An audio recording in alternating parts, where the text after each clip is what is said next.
Welcome to the Wealth is in the Details podcast.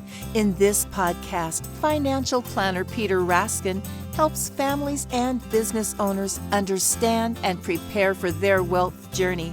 Along the way, thoughtful and detailed planning can provide clarity and confidence as clients confront a multitude of financial decisions.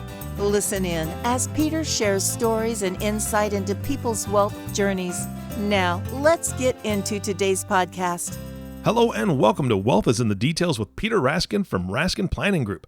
Today, Peter has a special guest on, and that is Amy Roberts. Amy Roberts is the founder and owner of Out of the Box Moves, located outside of Boston in Belmont, Massachusetts. Peter, good morning. How are you? I'm great, Eric. How are you doing? I'm doing fantastic. I'm excited that you've brought Amy on. I'm very interested. I was a mover for about 3 years, way back when I could lift things, lift heavy objects. So it'll be interesting to hear the conversation. I know that she doesn't own necessarily a moving company, so I'm really intrigued as to what she's doing. And this podcast specifically, you've titled "Home is Where the Heart Is." So what are we talking about today with this? Yeah, today I'm really excited that Amy joined us, and we're going to be talking about probably the most personal and important thing that everyone or many people have, which is a home. Mm-hmm. And next to family, I think our home and sometimes the possessions inside the home are probably our most meaningful and emotional attachment that we have. So for that reason, it's really on everyone's mind. And so what I thought we'd do is talk to Amy about what she does and how she does it. And I think our listeners will be intrigued. I do want to just remind our listeners that we did a podcast with a very successful realtor, Deborah Lucci. That was episode 31, The Art of Downsizing in Boston. And Debbie's really a successful realtor who's worked with lots of people in their 50s, 60s, and 70s, and that look to transition from the large home to the small home. Mm-hmm. And in that conversation, we talked about getting ready for the move. And today, Amy will talk more specifically about that and how it's really one of the most stressful aspects of moving, which is the preparation and managing that move itself. Fantastic. I'm intrigued for sure. Yeah, I think it's going to be fun. So, Amy, if you would give us a bit about your background and your company and why you started your company, and I do have that question. This is a move management company, not a moving company, and if you could just describe the difference, I'd appreciate it. Sure. Thank you so much, Peter, for having me. Looking forward to having this discussion. So when I went to college, actually, I studied sociology and psychology. And after college, after a few jobs, I became a marketing director for many years at a retirement community. And that's how I really got started with working with seniors. But as they were coming in and signing the lease and sitting down and thinking about how they were going to move into this new community, they started saying, wow, I really could use some help. Who's going to help me through this process and getting me organized before I move? And I thought about it. I said, what a neat concept to help seniors move from their home to a retirement community. And after doing a little researching, I found an organization called NASM, National Association for Senior Move Managers. And it's wonderful about this organization because it started out and there was a very few companies that were doing this. And what they do is they provide education and training for you to become a certified senior move manager. So soon after that, Out of the Box Moves was born, and we began helping people with their moves. And it was wonderful. So they really did give me the tools to get started. And as you mentioned, often people will ask me, what's the difference between you and a mover? Why can't I just hire a mover? Well, the mover is actually going to pack everything, first of all. So they're not going to do any of the sorting, and they're going to do the heavy lifting. So they're going to move all the furniture and the boxes, and then they will load the truck and unload, and they're not going to unpack. So as a move manager, we assist with the whole sorting process, coordinating of the movers, and setting you up in your new home, unpacking everything and putting it away. I said my background was in sociology and psychology, and I'm telling you now, it has really played a major role as a move manager. I always say that the move is 75% the emotional transition and 25% the actual move itself. Oh, I can imagine it. I mean, people have lived in their home for so long, and it is such an emotional time to leave it, and it's so important that it be done carefully and correctly. And so you're working with moving companies. You're just Yes, managing them and the whole process. exactly. Yeah. So it sounds like most of your clients have been in their home for decades. They've raised children. Most likely, they've accumulated a lot of stuff, like all of us. And it just seems that these kind of attachments are often more about memories than anything. And it's really hard to give up things if they're moving from the large home maybe to a smaller residence. So could you comment on that? You're absolutely right, Peter. It is a loss for many of my clients. People are very attached to their home, and many of my clients have been in their home for 30, 40, 50 plus years. And over the years, they've actually collected a lot of things. Back then, people collect a lot of antiques. It was popular to buy antiques. And a lot of my clients had a collection of Hummel figurines. And also, I remember way back when, even when my sisters got married, it was common for people to register for China. And right now, it's hard to get rid of China. So, as we say, we love and we cherish our items, our things, and we want to hold on to those because, like you just said, it's those memories that we want to hold on to, which we all have a hard time letting go of. Yeah, So it's real, isn't it? it is real. And, people say, well, I don't only have my set of china, I also have my grandmother's set of china. So, some people will have 2 or 3 sets of china. So we have to go through this process. Which one's your favorite one? And distinguish on what do you really love? And how are we going to take that? Yeah. And it's just around China, just one example. We entertain differently today. Hmm. Life is more casual, and we're not bringing out our china, and it's just different. And our kids, our kids are taking a different approach to these things as well. So, many families, I imagine, are in a situation where they've got these wonderful, memorable items, and they don't know what to do with it. Yes. And there's a reality that they're going to have to give up some of these things. And I think what's really interesting to me, just personally, as I relate to personal planning and investments and that aspect of what we do for our clients, a lot of it's behavioral. And one thing I've commented in the past on previous podcasts is this concept of how the pain of loss is greater than the pleasure of gain. And in this example, having to downsize, getting rid of things, it seems so painful for people because they attach to those memories, Right.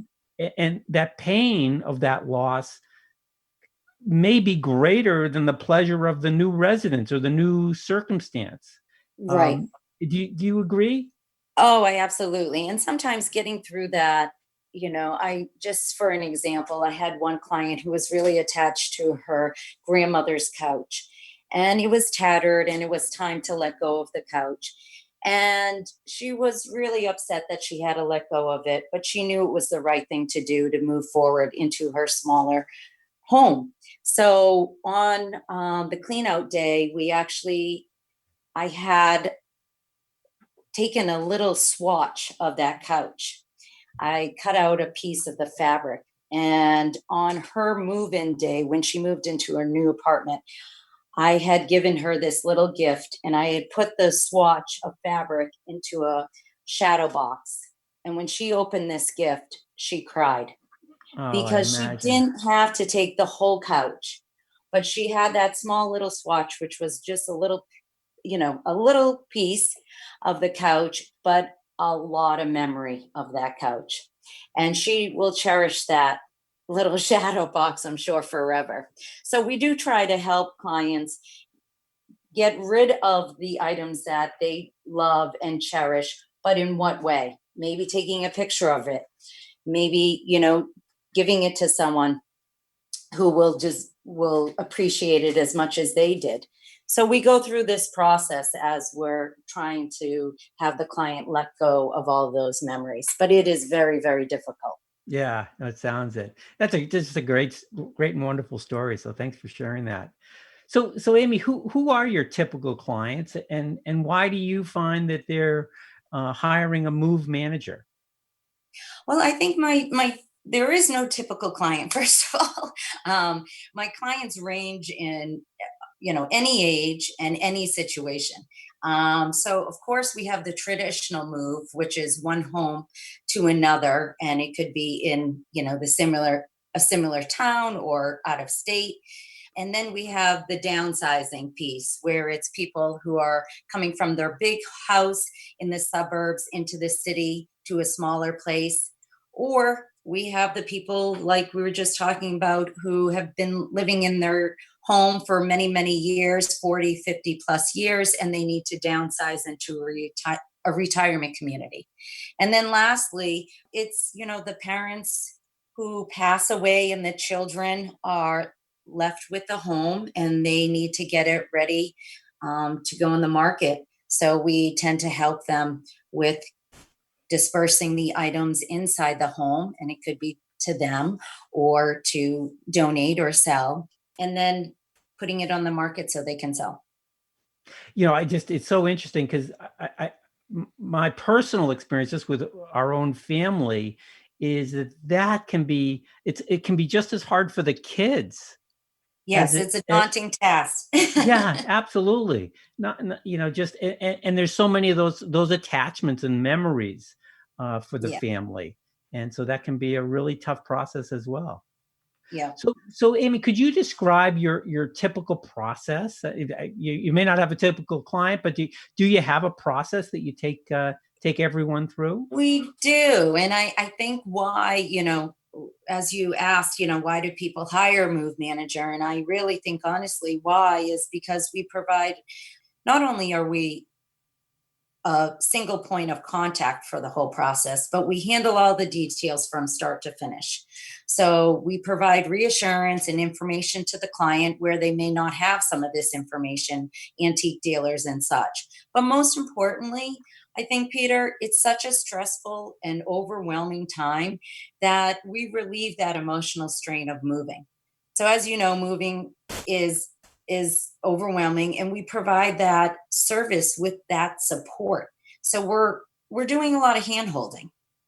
Well, it's vital because most people are really haven't moved that often. You're right. So Yeah, maybe they move a few times a year in their lifetime, usually exactly. more when they're younger, but Yeah, when they reach a certain stage, they're there for a long time. yep, I do have one client that is a serial mover, yeah. and he's a builder, and so in the past, every few years he would build a home. They'd move into the home, they'd live in that new home for a year or two, and then sell it. Oh, So yeah, they that's could not, he won't need a move manager maybe then. no, they do not, but most of us do, I think. Yes. So I'll go through the process a little bit about what we do. But the first process is really to get the home ready for sale.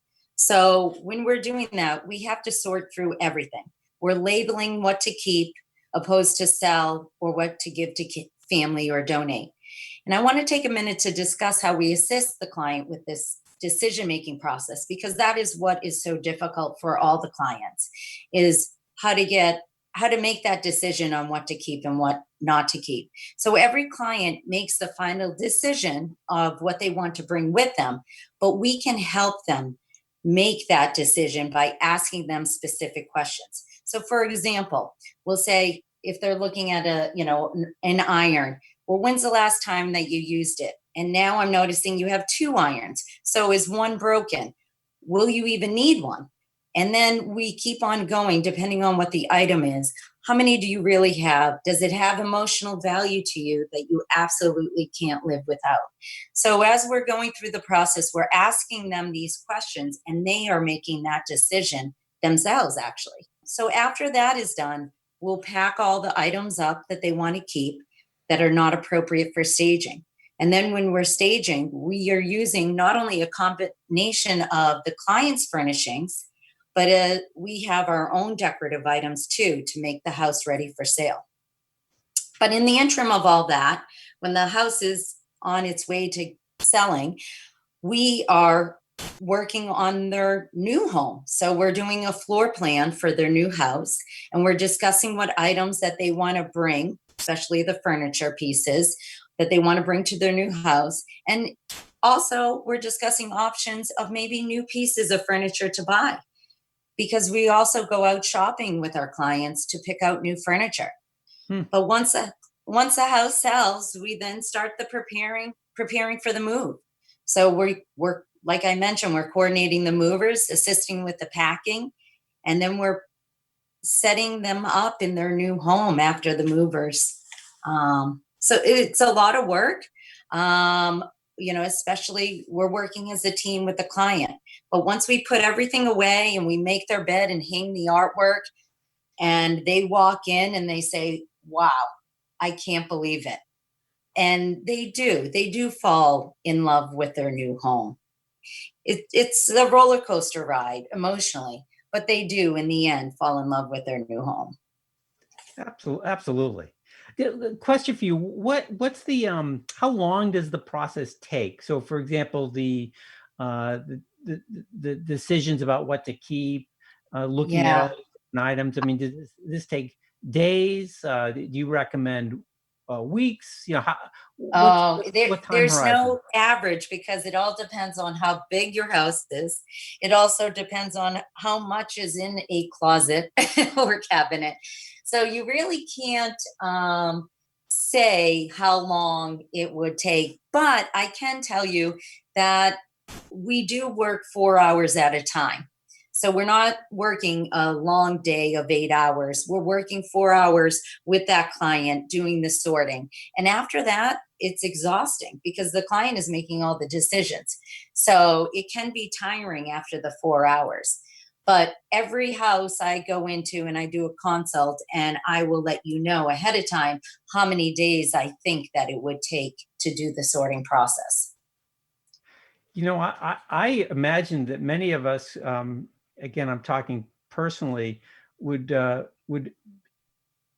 really benefit by having you come into our home once a year. Yes. I wish we could do that ahead of time. If everybody could prepare and just pretend that they're moving, Yeah, we'd be in good shape, right? absolutely. So, when we're moving, when we're downsizing, I think the reality is that you don't want to, you just can't keep everything. So there's Right.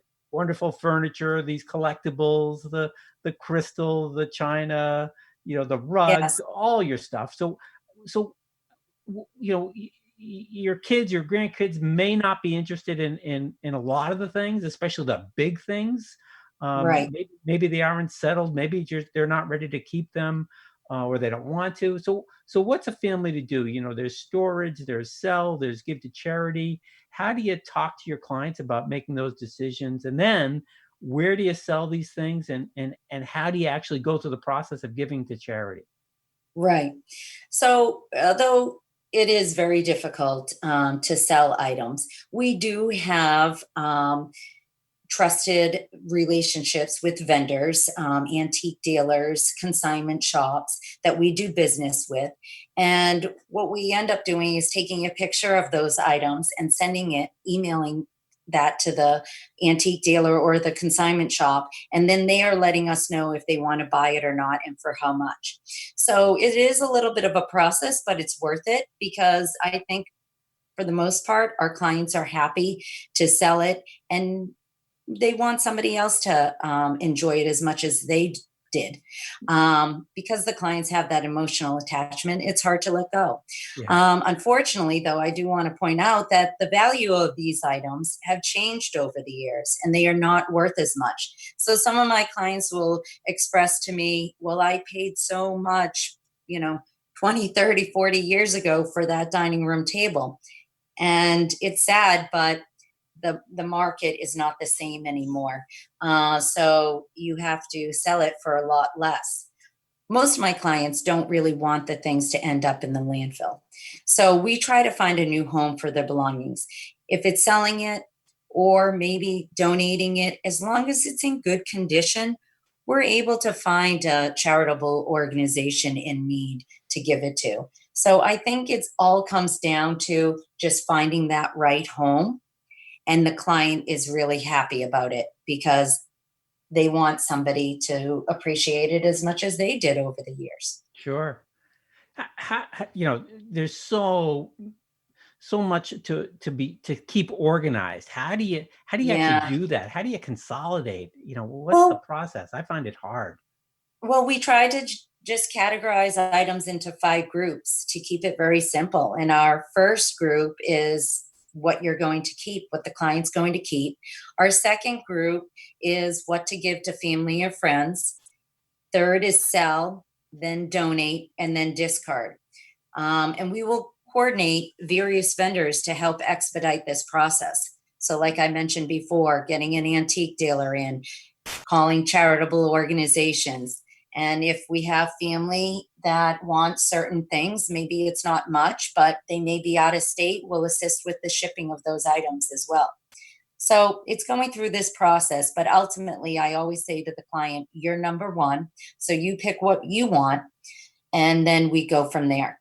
So talk about the day of the move. What's your team doing on that Yeah, day, and for both the old home and the new home? yeah. Well, it is, as I mentioned before, if the client is moving from a home of many years, this day will be emotionally difficult. So we will often ask the client if they prefer to leave for the day, and we'll take care of the move. I mean, that's what's so great about having a move manager, is that we can facilitate the whole moving process. So more often than not, you'd be surprised, but they are willing and to leave because they know that emotionally it's going to be hard. But when the movers arrive, we essentially do a walkthrough around the home, distinguishing what items need to be packed or wrapped before loading the truck. So my team is overseeing all the movers, as well as doing some of the last minute packing of some personal items for the client. But once the movers arrive at the new home, then we also oversee the furniture placement, and we will also have the movers place the boxes into the designated areas, so we can continue unpacking. And right before the mover's about to leave, we will have the clients come in to give the stamp of approval that they like the placement of furniture. And then we continue unpacking with the client. So then they may have some say in where they'd like things to go. And then after we're unpacking, we will make the bed and we will hang up the furniture with the client. The client typically has some place that they would like to hang their pictures, but we also help out with kind of designing the room with them and saying where the best place will be for these pieces of art. So it's a long day. Sometimes we split it up in 2 days, but it is amazing by the end of the day of the movers, when they're unloading. We really are trying to unpack every single box and make it look like home. That's our goal. It just must be such a relief to have all the decisions being made well ahead of time, knowing that your really valuable and important things are being treated carefully, and that the move is going to happen without a hitch. I mean, that just is a great sense of comfort, I would think, for people. Yes, it's a lot of planning. Yeah, right. So tell us about your team, and what kind of person is good at this kind of work. Yeah, I'm very fortunate to have a wonderful team, and I think the qualities that you need to have for this type of position is really to be patient, to be understanding, to be kind, and just really to be able to work with the client in a way that they feel comfortable. I'm also very fortunate because some of my team members are not only friends that I have known for many, many years, but I also have a lot of cousins that work for me. So it's wonderful because when you work with out of the box moves, you really do become an extended part of our family. Because sometimes, like I mentioned before, we're in your home for a very long time, sometimes 2 days a week for several weeks. So we get to know you, and and the client gets to know the team member. And it really turns out to be a really nice relationship between the team member and the client. Oh, that's nice. Obviously, these services cost money. It's not for Yeah. free, but No. so how do you determine the cost? Yeah, so we charge an hourly rate for our services. So the first step is to call our office so we can discuss in detail our services, and then we'll schedule a complimentary consultation. I'm the one actually that comes out to do all the consultations. And why I do that is because I really like to meet the client so I can pair them up with the appropriate team member. I think that's what makes this work, is having that team member that you can identify with, and it makes that relationship of letting go a little bit easier. So you typically have one team member that will remain with you through the whole process from beginning to end. And so, Amy, what's the best way for someone to reach out to you? Well, you can contact us through our website, outoftheboxmoves.com, or you can call the office at 617-835-7742. Well, this has just been a wonderful discussion, and I think so valuable to so many people. I just want to make a few more comments, and I think it's really interesting how there's a similar process that you take your clients through that we actually do at the Raskin Planning Group, and it's just being really thoughtful about what you want to do, how you want it to come about. So the first similarity, I think, is that thoughtful, advanced planning empowers our mutual clients. Mm-hmm. And then understanding what's most important to our clients is vital, again, from a financial planning perspective as well as from a moving perspective. And then thirdly, organizing and consolidating helps our clients feel in control.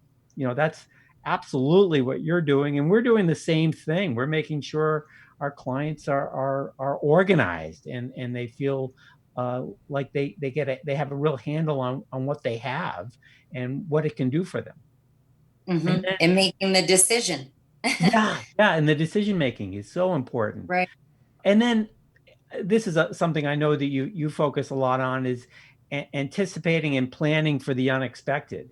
We just want our clients to be prepared and to have their expectations met in a world where there can't really be, we're not certain of anything. And with any sort of large move or over time, things happen, and you just have to be prepared for it. And I think Mm-hmm. your attention to detail, and certainly our attention to detail as well, helps resolve those issues as they come about, because they will come about. And then the fourth area is both Raskin Planning Group and out of the box moves, is we're objective third parties. Mm-hmm. We aren't judging. We are invested, and we don't have that emotional baggage. We just ask a lot of questions, like you described. Right. and, and in that way, people really oftentimes reach their own conclusions that's best for them. And then finally, we both you and I, we've been through this before. While every client, every move is different, every financial plan is different. We've seen so many different circumstances that we're able to help our clients make those decisions and get through the transaction. In your case, it's a move. In our case, it may be a long-term planning objective around retirement, for example. But there's a lot of similarity, and I think mostly You're right. it comes around planning, thinking ahead. Yes, So because we don't want it to be a last minute, I have to move out of an emergency. Yeah, that becomes such a burden then for everyone. Right. Well, Amy, this has been a great discussion, and I really appreciate you spending so much time with us, and I'm hopeful that many of our listeners will give you a call. So thank you. Well, thank you so much, Peter, for having me. I really enjoyed talking to you about this. And yeah, it's an important profession for people to know about, because not a lot of people know that there's actually a move manager out there. And we are here to help in many ways. Oh, good. Well, thank you. Amy and Peter, this was fantastic. So thank you so much, Peter, for bringing Amy on. Amy, I can't tell you how invaluable your service is. I mean, it's so amazing to hear all the things that you're doing, because self-confession here, I bought my home in 2012. I still have 3 or 4 boxes in my garage that are still not unpacked. So the fact that you go through and help them unpack and arrange things, that is a huge stress relief, because you've got so many other things to deal with. So no, I thought that was fantastic and great content today. Peter, thank you again for bringing Amy on. Sure. Thank you. Thanks, Eric. All right. And the last thank you always goes to you, the listening audience. Thank you for tuning in and listening to the Wealth is in the Details podcast with Peter Raskin. If you have not subscribed to the podcast yet, please click the subscribe now button below. This way, when Peter comes out with a new podcast, it'll show up directly on your listening device. This makes it much easier to share these podcasts with your friends and family. Again, thank you so much for listening today. For everyone at Raskin Planning Group, this is Eric Johnson reminding you to live your best day every day. And we'll see you next time. Thank you for listening to the Wealth is in the Details podcast. Click the subscribe button below to be notified when new episodes become available. The information covered and posted represents the views and opinions of the guest and does not necessarily represent the views or opinions of Lincoln Financial Advisors Corporation. The content has been made available for informational and educational purposes only. The content is not intended to be a substitute for professional investing advice. Always seek the advice of your financial advisor or other qualified financial service provider with any questions you may have regarding your investment planning. Peter Raskin is a registered representative of Lincoln Financial Advisors. Securities offered through Lincoln Financial Advisors Corporation, a broker, dealer, member SIPC. Investment advisory services offered through SageMark Consulting, a division of Lincoln Financial Advisors, a registered investment advisor. Insurance offered through Lincoln affiliates and other fine companies. Raskin Planning Group is not an affiliate of Lincoln Financial Advisors. Lincoln Financial Advisors Corporation and its representatives do not provide legal or tax advice. You may want to consult a legal or tax advisor regarding any legal or tax information as it relates to your personal circumstances.